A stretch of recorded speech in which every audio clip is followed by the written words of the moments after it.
I rated Casablanca 5 out of 10, and if you're thinking about visiting, stop. Watch this first because I need to explain that rating. Morocco sells you a dream. Warm lights, ancient medinas, streets bursting with life. But what I found in Casablanca was grey, quiet, a city that underwhelmed me almost immediately. Casablanca, is that all you've got? But then reality shifted. Standing right outside that, oh my god, it is huge. A mosque so extraordinary that 10,000 artisans spent 8 years building it by hand on the Atlantic Ocean. That one building almost changed my entire verdict. Is it worth it to visit Casablanca on your trip to Morocco? Well, let's continue the journey and find out. I'm here in Casablanca, Morocco. 3.5 hour drive from Marrakesh.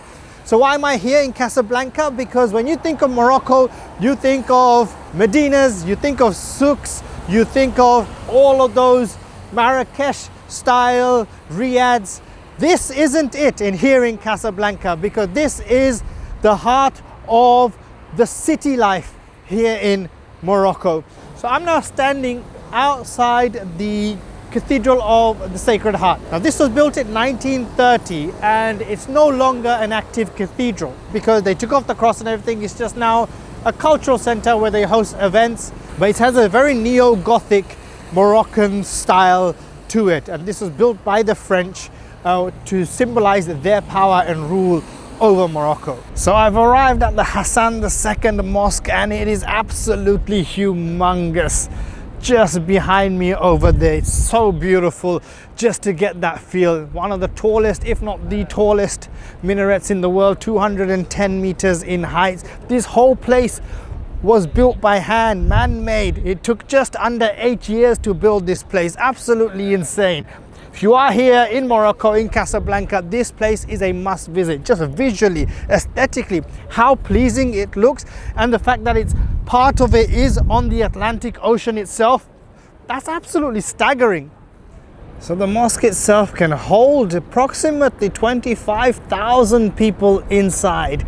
And on this courtyard, that itself can hold around 80,000. So you can have just over or approximately 100,000 people praying here all at once. I have to say this has woken me up, because the first two spots we went to were like, meh, Casablanca, is that all you've got? But now, standing right outside that, oh my god, it is huge. It is huge. It took 10,000 artisans to build this mosque. And this mosque wasn't just built, as just a place for prayer. It was built as a statement to be seen by the rest of the world that, hey, Morocco can be a powerhouse. So it's the first minaret to have an elevator to go right to the top. You wouldn't want to take the stairs, would you? And that right ahead you see is the Atlantic Ocean. So this whole building, the parts of it just floating above the Atlantic Ocean. The waves are very heavy, aren't they? So about to pop inside, let's go. So grand. But what I had to do, as you know, with going into any mosque, is you had to take off your shoes. So they're given a bag to put your shoes inside. So I'm just waiting for the rest of the group, because they're going to do a tour inside. So they do this for people who are coming to visit the mosque. So they have English, Spanish, Dutch, French tours. So they don't just let you roam around this place willy-nilly, and it's not a free thing. So if you are coming here, it's going to cost you 14 euros to tour the mosque or the hall. And this is literally just on the entrance itself. What's fascinating about this place is that it has a retractable roof. So in the summer, when it's hot, the roof itself can open, which is very fascinating. But this mosque is actually built against all four elements, or includes all four elements. So you got the Atlantic Ocean, the water, you got the chandeliers that represents the fire, you've got the floor, the marble, which represents the ground, and obviously the retractable roof, which is the air. So all of that is a lot of thought that's gone into building this place, and I'm absolutely amazed. And it was built against the clock. So what does that mean? The king wanted it built by his 60th birthday. So people were working day and night to get this place built. And they've done an incredible job. Hats off to them. Those doors are very fascinating, built out of titanium, and they slide up. They weigh about 10,000 kilos. It's really fascinating how they do ablution here. So the water comes out right from the middle here, sparks out, and everyone would just stand around and just do ablution. It's really, really lovely. And these pillars act as dehumidifiers, because this place can get really humid. So the material it's made from makes this place really cool, and it is really cool in here. So filming itself was very limited inside the mosque, as that was not allowed. So just be mindful of that. If ever you're coming and you want to get the experience inside, you might be limited on camera opportunities. So just a reminder that when you do visit Casablanca and you come to the mosque itself, inside they will have these guided tours. So it won't be guided tours that come with you perhaps, but they have their own guided tours inside. So you just pop in, pay the amount that you need to pay, the 140 dirhams that you need to pay, and then they have different language guided tours inside. The tour isn't so long, they just take you around telling you the symbolic history of the mosque itself, how it was built, what each of those sections are for. And approximately 5,000 women inside pray. So that's one of the things that I got learned, that they pray upstairs. So that was one of the things that I learned over there. But the rest of the stuff I was pretty much aware of.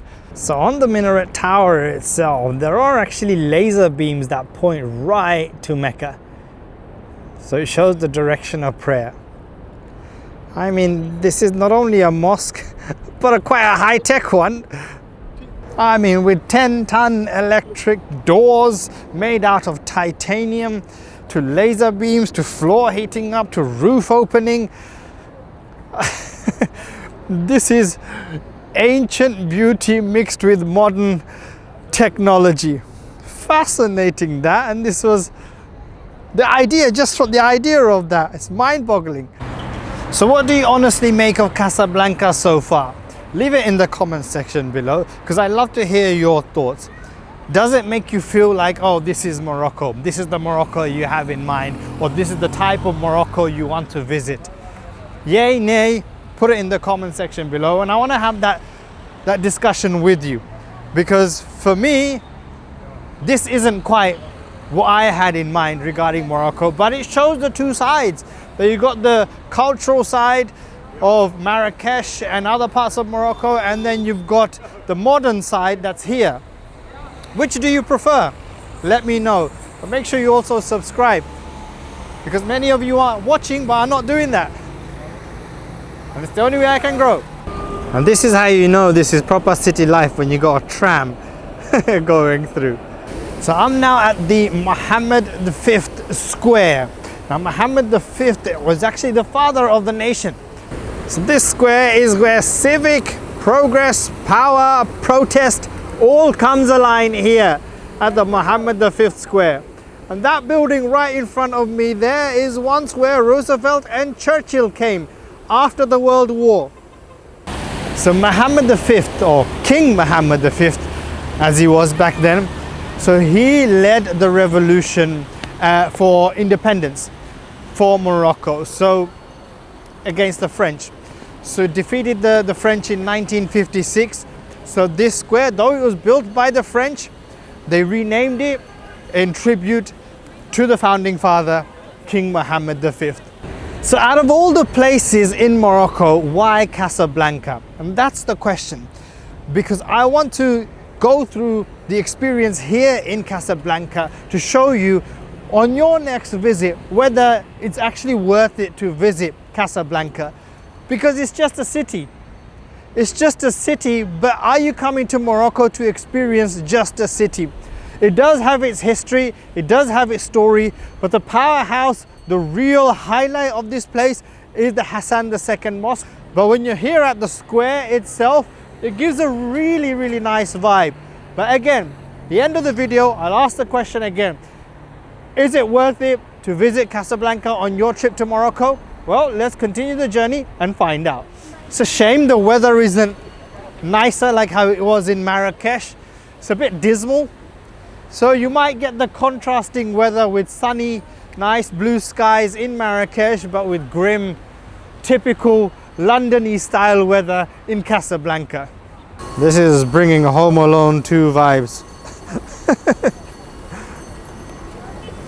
That pigeon lady in Home Alone 2. Yeah, this is basically what it is. Very interesting, but slightly subtle that the taxi colors are a little different here as well.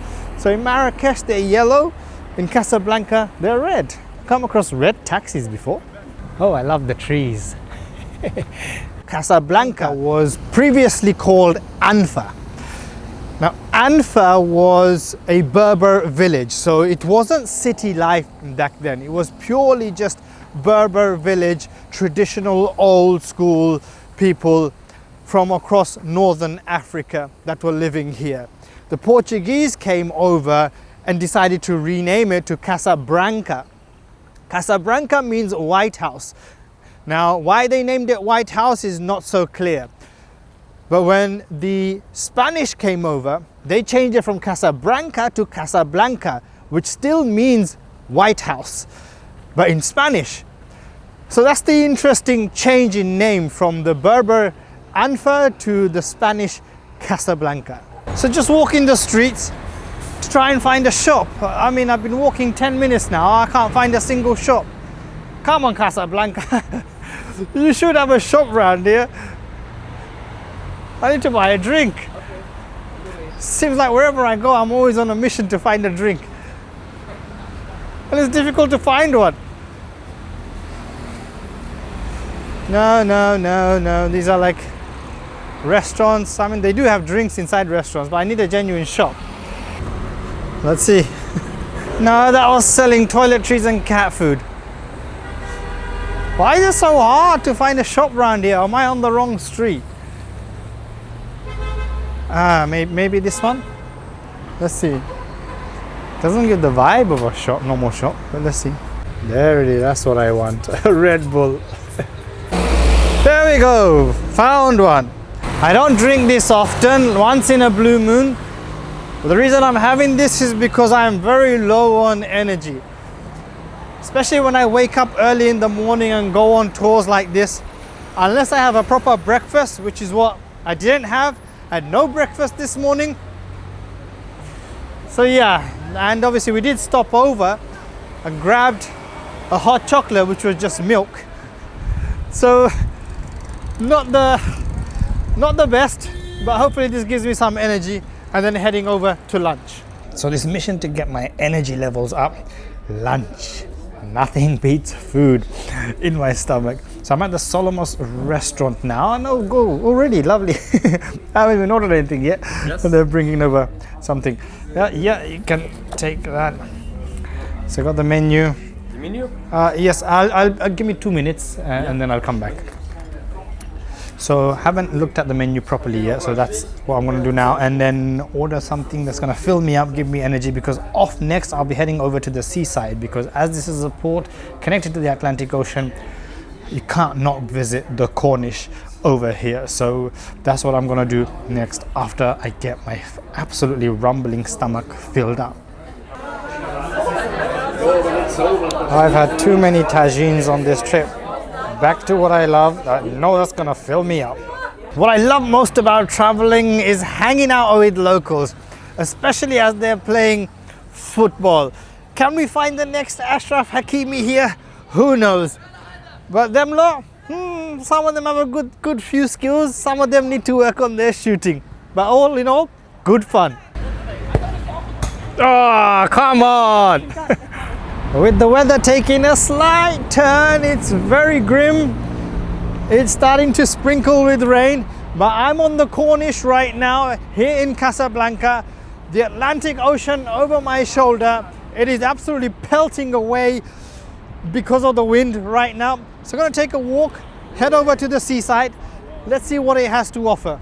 This would be so cool on a nice sunny day. Bare feet though, them lot are playing. Oh, some of them are. Horse riding here too. So why not give that a try when you're here? Oh, lovely running and exercise. Good fitness and training.